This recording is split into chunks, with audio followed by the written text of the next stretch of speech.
ओम शनि सिंचाय नमः। आइए सुनते हैं शनिदेव भगवान की व्रत कथा। एक गांव में सतराम नाम का एक मजदूर रहा करता था। शनिदेव पर बहुत ही गहरी आस्था रखता था। सतराम हर शनिवार मंदिर जाकर काले तिल और दाल शनिदेव को अर्पित किया करता था। एक शाम वो उदास माँ से घर लौटा। तभी उसकी पत्नी उनसे पूछती है, अजी क्या हो गया? क्यों इतना उदास दिखाई दे रहे हो? आज कोई काम नहीं मिला क्या? मुझे कोई काम नहीं मिला। आज मैं खाली हाथ ही घर लौटकर आया हूँ। जाने सारे दिन खाने का क्या होगा, कैसे गुजारा होगा। लेकिन मेरी बात तो कोई सुनता ही नहीं। आज जो अपने शनि से ही खाना मांग लो। तुम कहाँ की बात कहाँ ले जाती हो। शनिदेव की पूजा से मुसीबत नहीं बल्कि जीवन में खुशियाँ आए हैं। वह तो अपने भक्तों को सदा सहायता करते हैं। मैं कह देता हूँ एक नई दिन वो हमारी दुखों को जरूर दूर करेंगे। जो तुम्हारी मजदूरी होगी तुम ले लेना। क्यों नहीं बताया क्या करना होगा मुझे भैया? मेरा थोड़ा सामान है वो थोड़ा स्टेशन तक पहुंचाना है। वो क्या है ना, मैं अपने गांव में जा रहा हूँ। आदमी सतराम को अपने साथ ले जाता है और कहता है कि आपका सामान दिखाई नहीं दे रहा है। मेरा बैग और टैटू बस इतना सा, इसको तो मैं चुटकियों में स्टेशन पहुंचा दूंगा। इसके बाद सतराम सामान उठाकर उस आदमी के साथ चल पड़ा और कुछ ही देर में स्टेशन जा पहुंचा। तुम्हारा बहुत बहुत शुक्रिया भैया, ये लो तुम्हारी मजदूरी 10। जैसे ही मेरी शनिदेव की इच्छा, यह जय शनिदेव वह कहता हुआ चल दिया। रास्ते में जाते वक्त उसने सोचा कि अब मैं पैसे से खाने का सामान लेकर ही लौटूंगा। वो सीधा दुकान जा पहुंचा। भैया मुझे थोड़ा अनाज और तेल दे दो। सतराम भैया आज तो शनिवार है ना और आप तो हर शनिवार को तेल तिल और उड़द की दाल लेकर जाते हैं हो, फिर आज क्यों नहीं भूल गए क्या? क्या हुआ? तुमने याद दिला दिया। तुम जल्दी से ही तीनों सामान बांध दो। मंदिर जाता है और शनिदेव महाराज को कल तिल और तेल उड़द की दाल चढ़ाऊंगा और कहता है सामना करने के लिए। शनिदेव ने गरीब मजदूर हूँ, अगर मजदूरी नहीं मिली तो मैं 2 वक्त की रोटी नहीं कमा सकता। कृपया करके मेरी मदद करो महाराज, मेरी मदद करो।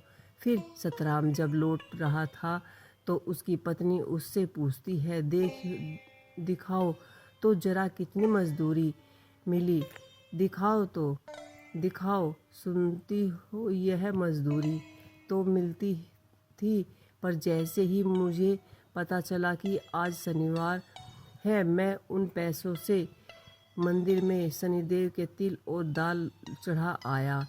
साफ साफ कह देती हूँ, तुम इन शनिदेव की पूजा छोड़ क्यों नहीं देते? आज उनकी वजह से हमें फिर से भूखा सोना पड़ेगा। उन्होंने तो तुम्हारी रात दिन चिंता नहीं है। मुझे भूखे भी सोना पड़े तो मैं रह सकता हूँ और मुझे पूरा यकीन है कि एक दिन शनिदेव भगवान हमारी मदद अवश्य ही करेंगे। शनिदेव की ऐसी देवता है कि इसकी टेढ़ी दृष्टि जिस पर पड़ जाए उसके खाने की मजदूरी हो जाती है और इसकी 7.5 और भैया जी पर चल जाए तो वह बर्बाद हो जाते हैं। जब भी कह देता हूँ तुम उनकी पूजा छोड़ जब भी कह देती हूँ तुम उनकी पूजा छोड़ दो। सुनीता, बड़े ही दयालु और परोपकारी हैं तुम्हारे। नहीं पता तुम्हें राजा विक्रमादित्य ने उनका अपमान किया था तो उनके रूप में क्या दिखाई दिया था। तेली के घर कोहलू चलवा पद गए थे उन्हें। फिर जब राजा विक्रमादित्य ने अपनी माफ़ी मांगी तब मेरे शनिदेव ने उनकी वैसे ही रूप रंग हालत और राजपाट लौटा दिया था। तो तुम मुझे क्या चाहती हो, मैं भी उनकी माफ़ी मांगूं? जल्दी से उनकी माफ़ी मांग लो और पूछेंगे पछताओगे। लेकिन सुनीता ने माफ़ी मांगने से इनकार कर दिया और अगले दिन जब वह सुनीता उठी तो उसके साड़ी शरीर पर मोटे मोटे लाल डैन डैन हो चुके थे। उसका चेहरा भी भरा हुआ बुरी तरह दोनों तरह से भर गया था। साथ ही उसकी आवाज़ भी बैंड जैसे बज रही थी। यह तुम्हारे क्या हुआ सुनीता? तुम्हारे सारे शरीर पर निशान कैसे हो गए?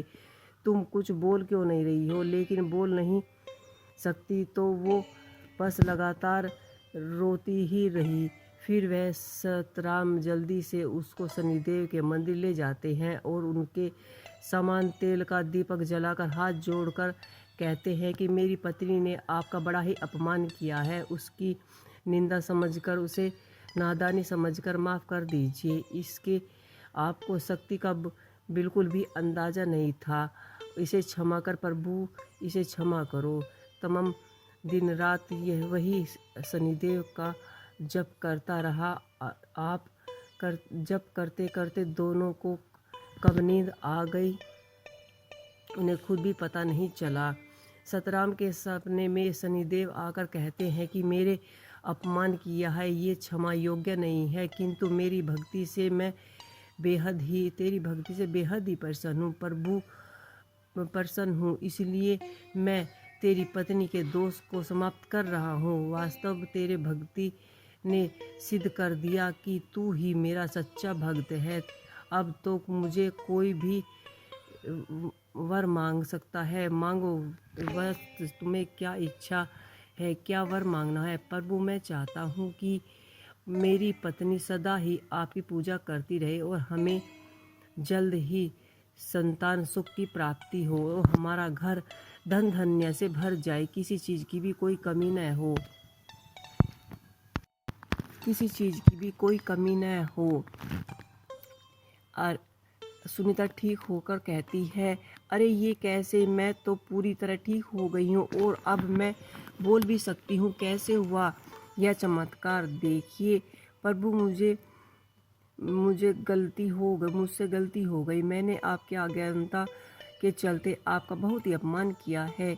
मुझे क्षमा कर दो प्रभु, मुझे क्षमा कर दो। अब मैं भी इनके साथ हर रोज़ाना आपकी पूजा अर्चना करूँगी। जय शनिदेव, जय शनिदेव। वो जब घर वापस आती है तो उसके घर में अंदर एक कल रंग की पोटली रखी हुई होती है। सतराम जैसे ही उसे खोलता है उसमें ढेर साड़ी हरी हीरे जवाहरात भरे हुए होते हैं। वो दोनों हाथ जोड़कर भगवान शनिदेव की कृपा, जब शनिदेव जय शनिदेव जय शनिदेव जय शनिदेव का जाप करके बाद में वो एक बड़ा सा घर और गाड़ी लेते हैं। साथ ही अपने घर के अंदर बड़ा सा मंदिर बनवाते हैं और उसमें शनिदेव की प्रतिमा रखते हैं और दिन रात पूजा करते हैं। फिर कुछ महीने बाद सुनीता एक पुत्र को जन्म देती है।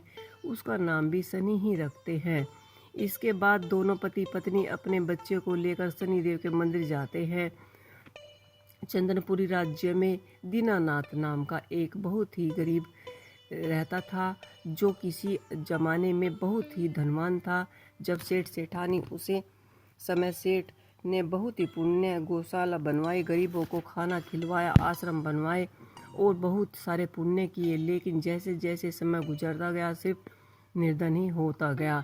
एक बार सेठानी जब बाजार से कुछ सामान ले आ रही थी, तब उसने सुना राजा के सैनिक कुछ ऐलान कर रहे थे। सुनो सुनो सारे नगर वासियों सुनो, राजा विक्त का आदेश है कि यदि किसी व्यक्ति ने पुण्य कोई कार्य किया है तो वह अपनी पुण्य बताए और अपने पुण्य का जो भी उचित फल है कोई नाम स्वरूप राजमहल में ले जाना। सेठानी घर जाकर सारी बात अपने पति को बताती है और मुझे आपको कुछ बताना है, बहुत ही ज़रूरी है, जिसे सुनकर आप भी बहुत ही खुश हो जाएंगे। राजा विकित ने राजा में ऐलान किया है कि व्यक्ति ने जीवन में कुछ भी पुण्य किया है वह उनको जाकर राज्य को बताए और वह बदले में इनका इनाम स्वरूप धन देंगे। और हमें बहुत ही पुण्य किया है आज राजा के पास जो और उन अपने पुण्य बताकर उनका जो भी फल मिलेगा। आइए, अगर ऐसी बात है तो मैं कल ही राज्य